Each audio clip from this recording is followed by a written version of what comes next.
Shalom Bapak Ibu, Saudara sekalian. Kita bertemu kembali dalam acara yang kita cintai, Menerima hari ini. Mari kita mempersiapkan hati kita untuk kita belajar kebenaran firman Tuhan. Dan mari kita buka terlebih dahulu acara ini dengan berdoa. Terima kasih Tuhan kalau kami masih diberi waktu, masih diberi kesempatan untuk kami belajar kebenaran firman-Mu yang akan mendewasakan kerohanian kami Tuhan. Kami tahu hidup rohani kami harus menjadi dewasa, dan satu kali kami akan menjadi sempurna sama seperti Tuhan Yesus Kristus. Mampukan kami Tuhan, di dalam nama Tuhan Yesus Kristus kami pelaskan doa kami dan mengucap syukur. Haleluya. Amin. Bapak Ibu Saudara sekalian, saya ingin mengangkat suatu tema tentang menerima edisi kali ini adalah cinta seperti garam. Sekali lagi, judul menerima yang akan kita bahas kali ini adalah cinta seperti garam. Nah, Bapak Ibu Saudara sekalian, suatu kali seorang raja ingin sekali mengetahui seberapa besar cinta ketiga orang putrinya terhadap dia. Putri yang pertama bernama Evelyn, putri yang kedua bernama Francisca, dan putri yang ketiga bernama Maria. Raja ingin menguji seberapa besar masing-masing putrinya itu mencintai dirinya. Maka ia memanggil putri sulungnya, putri yang pertama yang bernama Evelyn. Kemudian raja bertanya, "Sampai di mana engkau mencintai aku?" kata raja kepada putri yang pertama. Kemudian putri yang pertama menjawab, "Saya mencintai ayah lebih daripada emas dan perak."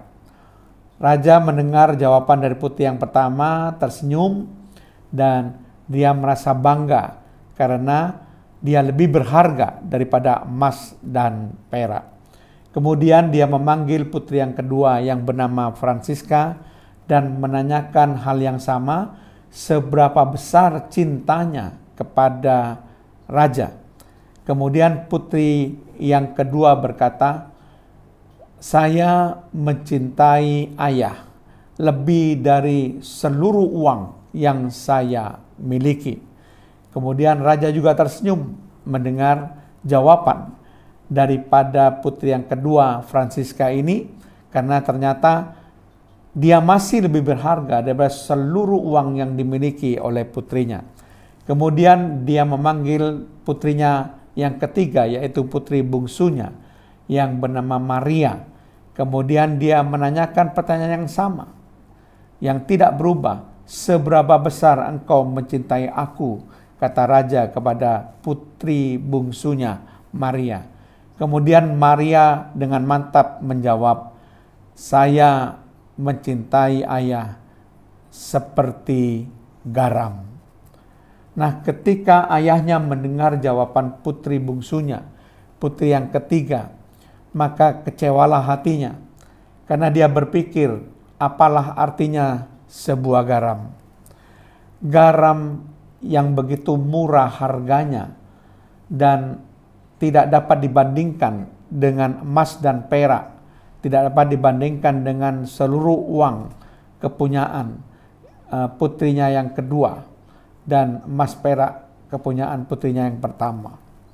Nah, Bapak Ibu Saudara sekalian, ketika si putri bungsu itu menjawab pertanyaan raja, kebetulan koki istana yang sangat mencintai putri bungsu itu dan sangat akrab dengan putri bungsu tersenyum. Dia menyadari betapa berartinya jawaban yang diberikan oleh sang putri bungsu, karena dia adalah seorang koki istana yang bergelut dengan garam. Dia tahu betul betapa berartinya garam itu. Meskipun raja tidak senang dengan jawaban dari putri bungsunya, tetapi dia diam saja. Kemudian dia tidak berbicara apa-apa, dan besok harinya Raja tidak pernah menyinggung jawaban dari ketiga putrinya. Nah, keesokan harinya ketika makan pagi, sang koki istana memang sengaja tidak membubuhkan garam dari masakannya. Tidak ada garam sama sekali dari masakan yang dihidangkannya. Kemudian waktu makan tiba, dia hidangkan makanan itu di dalam meja yang dari keluarga kerajaan, di mana sang raja dan keluarganya, yaitu ketiga putrinya, sama-sama makan. Demikian dengan sang istri, semua keluarga kerajaan itu sama-sama makan di meja keluarga kerajaan. Dan ketika si raja merasai masakan dari sang koki istana, maka masakan itu terasa hambar, tidak enak, tidak dapat dinikmati sama sekali. Dan ketika raja itu merasakan hal itu, barulah dia mengerti betapa pentingnya garam.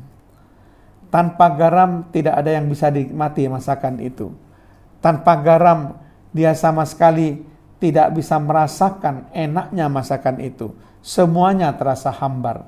Karena itu dengan tersenyum, karena dia merasa berhala, menduga-duga bahwa putri bungsunya tidak mencintai dia, dia datang ke tempat putri bungsunya Maria dan dia memeluk Maria. Dia katakan, "Sekarang aku mengerti Maria, betapa dalamnya rasa cintamu kepadaku. Rasa cintamu itu adalah rasa cinta yang terbesar." Kemudian Maria dengan tersenyum katakan, "Ya ayah, aku ingin mencintai ayah seperti garam." Artinya kehadiranku bersama dengan ayah akan membuat ayah menikmati hidup ini. Si ayah terharu mendengar jawaban daripada Maria, dan dengan berlinang air mata dia memeluk Maria dan dia menyesali dugaannya yang salah. Nah, Bapak Ibu Saudara sekalian, firman Tuhan juga mengatakan di dalam Matius pasal 5 ayat 13, "Kamu adalah garam dunia. Jika garam itu menjadi tawar, dengan apakah ia diasinkan? Tidak ada lagi gunanya selain dibuang dan diinjak orang." Jadi garam itu penting sekali fungsinya. Garam itu bisa memberikan rasa. Garam itu bisa merubah suasana dari yang hambar itu menjadi suasana yang dapat dinikmati. Garam itu dapat menghalau kebusukan. Jadi ketika masakan diberi garam, dia lebih tahan lama, tidak cepat busuk. Jadi bisa menghalangi segala kebusukan-kebusukan. Jadi fungsi garam itu begitu penting sehingga Tuhan Yesus mengatakan, "Kamu harus menjadi garam dunia." Garam dunia yang berfungsi, bukan garam dunia yang tawar, yang nanti akan dibuang dan diinjak-injak orang. Bahkan di dalam Markus 9 ayat 50 dikatakan, "Garam memang baik, tapi jika garam menjadi hambar, dengan apakah kamu mengasinkannya?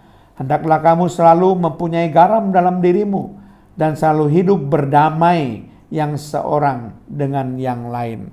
Jadi ketika kita hidup dengan garam di dalam diri kita, maka kita dapat hidup berdamai dengan orang yang lain. Karena garam itu bisa berdamai dengan segala macam masakan apapun. Demikian juga kita juga harus dapat hidup berdamai dengan orang yang lain. Demikianlah Bapak Ibu Saudara sekalian, mari kita seperti harapan Tuhan Yesus, kita boleh menjadi garam dunia yang berfungsi dengan baik secara penuh, bukan garam dunia yang sudah menjadi tawar. Amin. Mari kita berdoa.